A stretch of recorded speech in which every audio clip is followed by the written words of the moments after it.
You're listening to Trademarks Made Easy.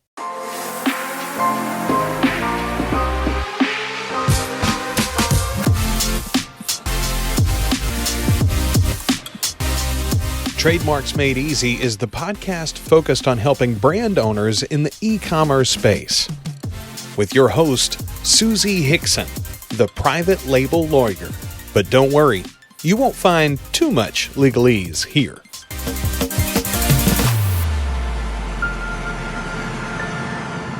Well, hey there. I'm your host, Suzi Hixon, also known as the private label lawyer. Now, in this episode, I'm going to discuss with you what makes a trademark strong. And no, I don't mean like Arnold Schwarzenegger strong. The answer is not just a matter of opinion. The answer is not whether you or someone else believes your trademark is cute, catchy, memorable, clever, trendy, or whatever. Selecting a trademark that's strong is actually an art and a science. And this means you have to really nail down that perfect brand name by selecting one that is strong from both the legal and the marketing perspective. So, are you ready? Here we go. So you aren't an attorney or marketing mastermind. It's okay, have no fear. With just a little bit of trademark knowledge, creative thinking, and guidance, you are sure to select the perfect trademark to fit your newest private label product line. So let's talk about knowledge first. You must first understand that your trademark will always fall on a spectrum known as the spectrum of distinctiveness. The spot at which your trademark lands on that spectrum will determine whether or not it is strong and enforceable. This spectrum ranges from trademarks that are generic, which are weak terms that are not protectable in any way, to coined, which are considered to be the strongest, at least from the legal perspective. Let's learn a little bit more about generic, coined, and all those categories in between, so that we can select a trademark that falls on the strong side of the spectrum and fits your private label products to a T. So what are generic terms? So a generic term is simply one that names the goods you're selling and they're never protectable. Because everyone deserves the right to accurately identify the types of goods they sell, allowing a single company to claim trademark rights to a generic term would impoverish the language and unfairly hamper competition. So generic terms are just dangerous from both the legal and marketing perspective, and they should be avoided at all costs. Now, moving a little further along this spectrum are what we would call descriptive terms. Descriptive terms are composed of words that merely describe a quality or characteristic of your product. And although they may become distinctive over time and therefore protectable as a trademark, these terms are very weak from both the legal and marketing perspective. So think of this trademark as you would just an ordinary adjective. An example would be soft diapers. Because this mark describes a touch and the feel of the diapers, it is considered to be descriptive and therefore a weak trademark. And again, this mark would be very weak from both a marketing and a legal perspective. Want a great social media presence and actually be searchable and found on the interwebs? Yeah, I thought so. So if you do, don't use a descriptive mark. You'll just drown in the sea of sameness. So let's talk about arbitrary terms. These are kind of fun. This is at the middle of the spectrum, and at the middle of the spectrum, you will find these arbitrary terms, which are words that actually have a dictionary definition. You would find them in the dictionary, but there's no relationship to the underlying trademark. An arbitrary trademark is inherently distinctive, so that means they're good from the legal perspective in most circumstances. For example, the word camel is an everyday term or word referring to a particular animal, but it has no relationship with or significance to cigarettes. Apple is an everyday term for a type of fruit, but it has no relationship to computers. Bird has no relationship to electric scooters, but that's actually a trademark for a brand of electric scooters. These marks are, again, relatively strong from the legal perspective. However, they can be a little challenging from the marketing perspective as you must proactively educate the consumer as to what the underlying product is. Now, suggestive terms, these are even a little stronger than arbitrary trademarks, in my opinion. These allude to the quality or the nature of the products, but it doesn't necessarily describe the product itself. This type of trademark requires the consumer to use his imagination or perception to actually understand what the product is. So an example of a fantastic suggestive trademark is pup Peroni for dog treats. The element pup suggests it's a dog-related product, right? And the element Peroni suggests a food. Now, suggestive trademarks are really a sweet spot when it comes to trademark strength from both the legal and marketing perspective. Therefore, I want to take a moment to delve into these types of trademarks just a little bit more and discuss more specifically what I call portmanteaus. Now, a portmanteau, this is just a fancy way to say squishing words together. And we see these on a daily basis, and we probably don't even realize what they are or that they're actually called portmanteaus. But specifically, a portmanteau is the blending of the sounds combined with the meaning of two others. So, for example, in everyday language, we say a motel, and that's a combination of the words motor and hotel.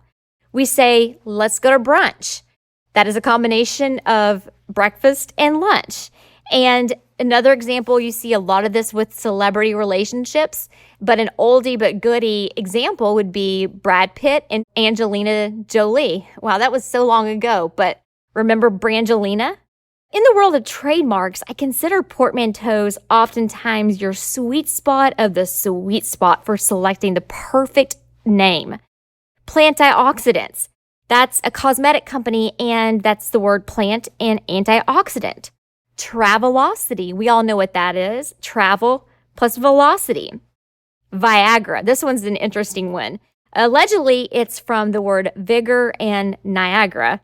And of course, Pinterest.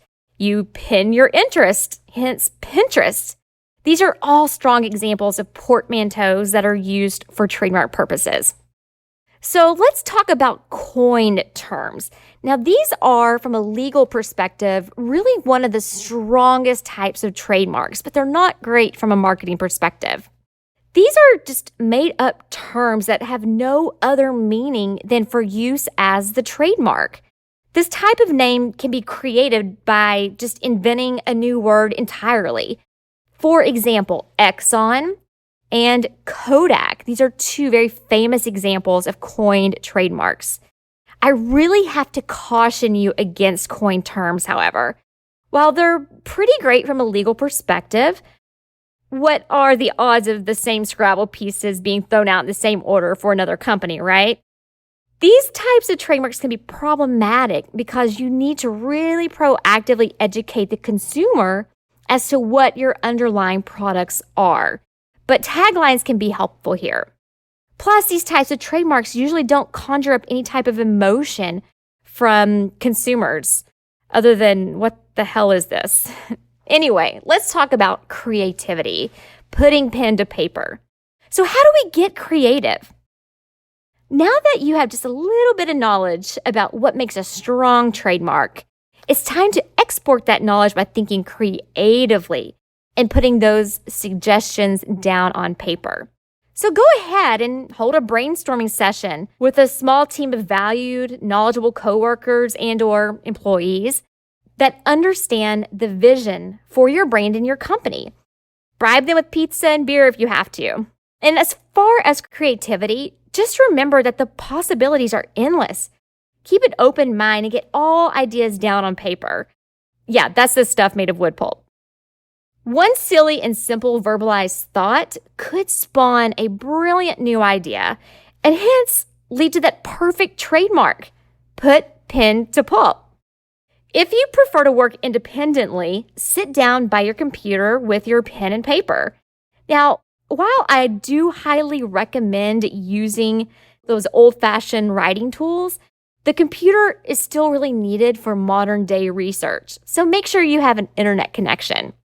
Write down all the potential trademark names you can think of for your product. and place them in the appropriate categories on that spectrum of distinctiveness. Remember, you should always just go ahead and proactively strike out marks or terms that fall under the generic or descriptive category. Once you've compiled a short list of proposed marks, don't be too quick to jump the gun before making that final decision. There are a few more aspects of trademark name selection and filing that does require a little bit of guidance. So let's talk about that. Let's talk about some guidance here. There may be elements of your trademark protection where you still might want to consider garnering the help of a professional. Here are a few considerations. Trademark clearance searching. So before filing your trademark application with the USPTO, it is critical to perform a trademark search to see if the trademark you desire to use and register might already be in use. Now, an analysis of results that pop up in a trademark search might require an attorney. However, you can and should do what I call quick and dirty searches on your own. This is when you do sort of a quick knockout search for obvious trademark conflicts. Are you just not sure? Reach out to an attorney. Without performing at least a knockout search on your own, you could end up wasting time and money filing for a trademark that will inevitably be refused by the USPTO due to a likelihood of confusion with a prior filed trademark. So let's talk about trademark filing. Often, someone may want to file a trademark that they haven't even started using yet. And people ask me, is this even possible? And it is. You can file your trademark application on an intent to use basis, but you do have to ultimately show the USPTO that you are using the trademark in commerce. Therefore, after filing your trademark application, you really need to consider when you'll start using that trademark and be ready to provide adequate evidence to the USPTO that your mark is actually in use when the time is ripe. Now, a little guidance from a trademark attorney can go a long way in helping you determine what specimens or evidence are acceptable to the USPTO that indicate your mark is valid and in use. Furthermore, if you fall short on time to provide the appropriate use documentation, the USPTO does allow for extensions to give you additional time and flexibility in providing your evidence of use.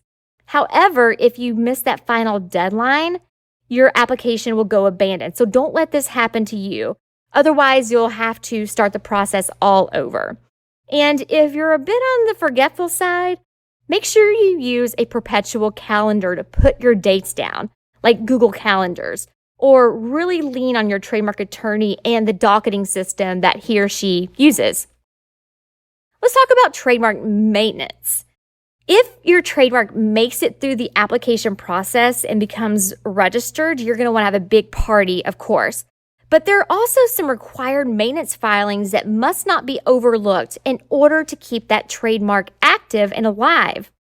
So for instance, you'll need to file documents between the 5th and 6th year after registration and every 10 years after registration. Furthermore, you must continue to use that trademark. And sometimes this is why it's a really good idea to use a perpetual calendar or really rely on a law firm to have this type of thing on their docket. Now, if you are adamant about keeping up with your own maintenance dates, of course, use Google Calendars and mark those dates well into the future. Now, if you're considering pausing the use of your trademark after it's registered for any reason at all, make sure you do consult with a trademark attorney beforehand. 3 years of non-use is considered presumed abandonment of a trademark. So talk to a trusted professional about how you can pause use if necessary and not lose those valued trademark rights. Monitoring your trademark. This is one of my favorite things when it comes to trademarks. Now, you can't always depend on the USPTO to be the gatekeeper and protector of your trademark. As a vigilant trademark owner, you need to continually monitor and enforce your trademark. Obtaining a registered trademark is really only half the battle. And to grow and really strengthen the value of your trademark over time, you have to monitor and you have to enforce it. Now, monitoring is not really that expensive. Enforcement can be, but monitoring itself isn't. You should ensure that you're prepared to financially invest not only in filing, but also enforcement when necessary. And a professional can really help you nail down the appropriate monitoring parameters for you and help determine when, if a cease and desist letter is necessary.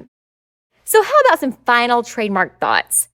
Selecting a strong trademark for your private label products at the time of product sourcing will minimize costs in all areas of trademark across the board, from filing to maintenance and even into enforcement.